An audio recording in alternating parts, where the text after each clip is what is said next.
Ka momente në Big Brother Kosova kur dritat e forta, kamerat dhe loja zhduken. Kur mbeten vetëm njerëzit e vërtet me plagët, mallin dhe historitë e tyre. Një natë e tillë ishte ajo kur Benita dhe Labi u ulën përballë njëri tjetrit dhe nisën të qanin si dy fëmijë që kishin mbajtur shumë brenda. Gjithçka nisi qetë. Banorët po flisnin për familjet, për jetën jashtë, për sakrificat që I kishin sjellë deri aty. Benita po dëgjonte në heshtje, me sytë dhe humbur diku larg. Askush nuk e dinte se brenda saj po zgjohej një mall I vjetër, malli për vëllain e saj që jeton në Gjenevë. Ajo e përmendi emrin e tij me zë të ulët, sikur po I friksohej vetë fjalës. Kam vite pa e përqafu si duhet, tha. Aty zëri ju thye. Lotët I erdhën pa e pyetur. Labi, që po rrinte pranë saj, e ndjeu menjëherë peshën e atij rrëfimi. Edhe ai kishte plagët e veta, edhe ai dinte çfarë do të thotë të kesh dik larg, të flasësh me të vetëm përmes telefonit, të numërosh ditët deri në takimin e radhës. Qaj Benita, qaj, I tha me butësi.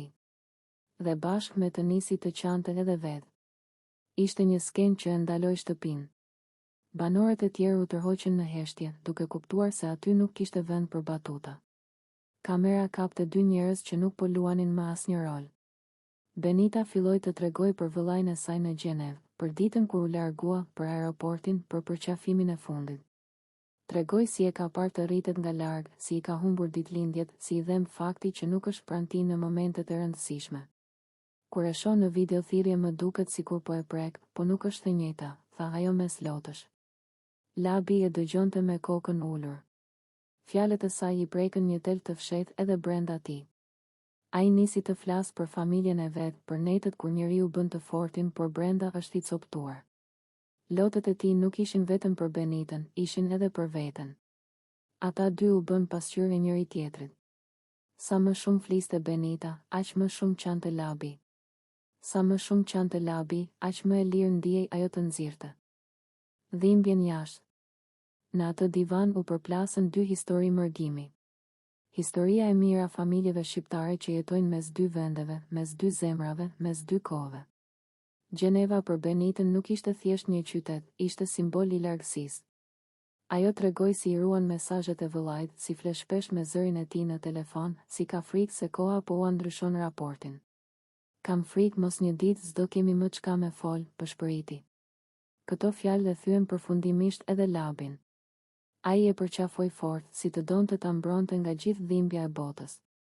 Banorët që po I shihnin nga larg u prekën. Disa fshin syt, të tjerë ulën kokën. Big Brother për herë të parë nuk dukej si spektakël, por si dhomë rrëfimi kolektiv. Biseda vazhdoi gjallë. Benita tregoi ëndrrën e saj që vëllai ta shoh një ditë krenar për të, që kur të dalë nga shtëpia të shkojë drejtë në Gjenevë dhe ta përqafoi pa folur asnjë fjalë. Labi I premtoi se do jetë pranë saj deri në fund të këtij rrugëtimi. Mos ki dert, nuk je vetëm këtu. Dy plagë në një divan, Labinoti, Benita dhe lotët që nuk mbahen me premtime. Ka biseda që nuk I përkasin spektaklit. Ato nuk janë për kamera, as për vota, as për lojë. Janë biseda që dalin nga thellësia e jetës, nga ato vende ku njeriu nuk aktron dot. Një e tillë ndodhi mes Labinotit dhe Benitës, një mbrëmje kur shtëpia e Big Brother Kosova u mbush me një heshtje që dhemte. Labinoti foli I pari. Zëri I tij nuk kishte asgjë nga ai toni I fortë që përdor zakonisht në debate. Ishte I butë, I lodhur, si zë njeriu që mban mbi shpinë një barë të padukshme. Ai tregoi për gruan e tij, për diagnozën e kancerit në gjë, për ditën kur e morën vesh dhe për frikën që I ul në mes të shtëpisë si mysafir I paftuar. Është sëmundje e rëndë, tha ai. Dhe u ndal. Fjalët nuk I dilnin më. Në atë çast nuk ishte më banor I Big Brotherit, ishte burr, bashkëshort, njëri I friksuar për jetën e gruas që do tregoj për netët në spital, për erën e ilaçeve, për mënyrën si ajo përpiqej të buzëqeshte për ta qetësuar atë, ndërsa ai brenda po rrëzohej. Unë duhet me u bëj fort për të, po ndonjëherë nuk di apo ja dal, pëshpëriti. Benita e dëgjonte me sy të mbushur. Fjalët e tij I prekën një plagë që ajo e mban prej kohësh. Kur Labinoti heshti, ajo mori guximin të flasë. Edhe unë e kam vëllain e sëmur, tha. Është në Gjenevë për shërim. Shtëpia u bë akoma më e vogël. Dy histori të ndryshme u takuan në të njëjtën dhimbje. Benita tregoi si vëllai i kishte kërkuar të mos qante, t'i premtonte se do qëndronte e fortë. Ajo i kishte dhënë fjalën, por lotët nuk i binden premtimeve. Më ka thënë, mos qaj për mua. Unë i thash po, por nuk i mbaj dot lotët, tha dhe zëri ju shua. Ata dy po flisnin për njerëzit më të dashur që luftonin me trupin e tyre diku larg kamerave. Për kancerin që nuk pyet për ëndra, për mërgimin që ta bën dhimbjen edhe më të madhe, për pafuqinë e atyre që duan por nuk mund të shërojnë. Labinoti e pa Benitën me sy të skuqur. Dhimbja jote është si e imja, i tha. Dëhër. E të dy nisën të qanin. Nuk ishte qarje e zhurmshme. Ishte qarje e qetë, e thellë, ajo lloj qarjeje që të pastron shpirtin. Banorët e tjerë u afruan ngadalë, disa u ulën pranë tyre, disa u larguan për t'u dhënë hapësirë. Askush nuk guxonte të fliste.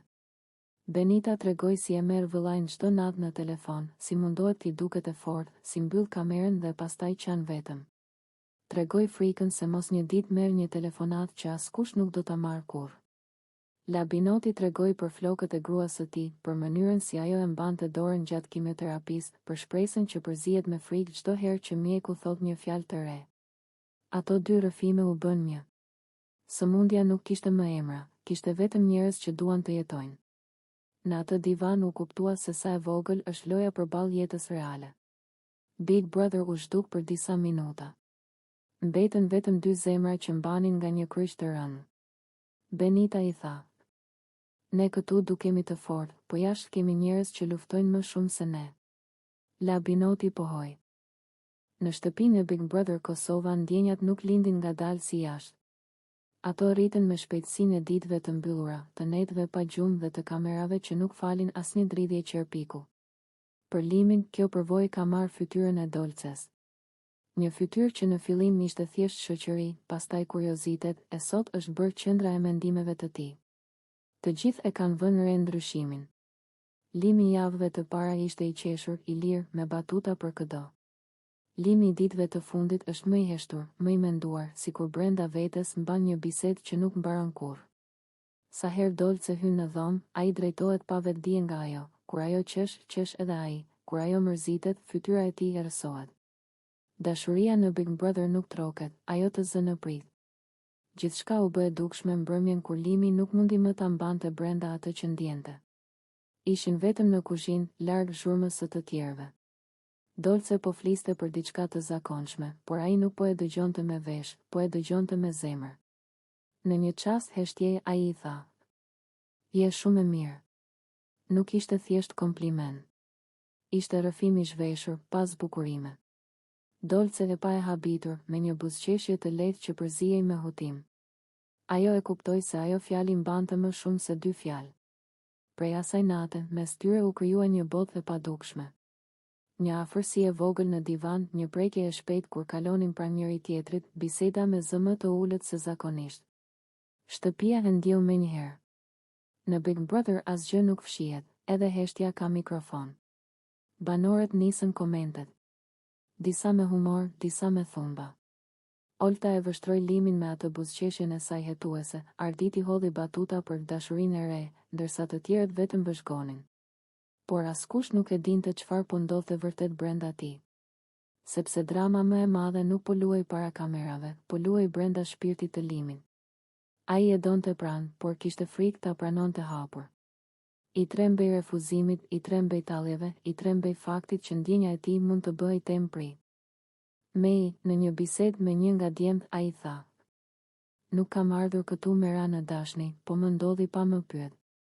Kjo fjali ishte portreti i tij i vërtetë. Dolce nga ana tjetër qëndronte në një vit të hollë. Ajo nuk e largoi, por as nuk i hapi plotësisht derën. E pëlqente vëmendjen e tij, sinqeritetin e thjeshtë prej djali pa maska, por e dinte se brenda asaj shtëpie ndjenjat rriten më shpejt se sa mund t'i mbajë njeriu. Netët u bën më të vështira për Limin. Ai e shite Dolcen duke folur me të tjerët dhe xhelozia i përvëlonte kraharorin. Përpiqej ta fshite me shaka, por sytë e tradhtonin. Dashuria e bën njeriu të brisht, dhe ai po bëhej gjithnjë më i tejdukshëm. Një mbrëmje, teksa po rrinin në obor, Dolce i tha me gjysmë zëri: "Mos u lidhe kaq shumë me mua, Limi." Ato fjalë e goditën më fort se çdo debat. Ai buzëqeshi, bëri sikur nuk ishte asgjë, por atë natë fjeti vonë, duke vështruar tavanin dhe duke pyetur veten pse një ndjenjë kaq e bukur mund të dhemte kaq shumë. Publi.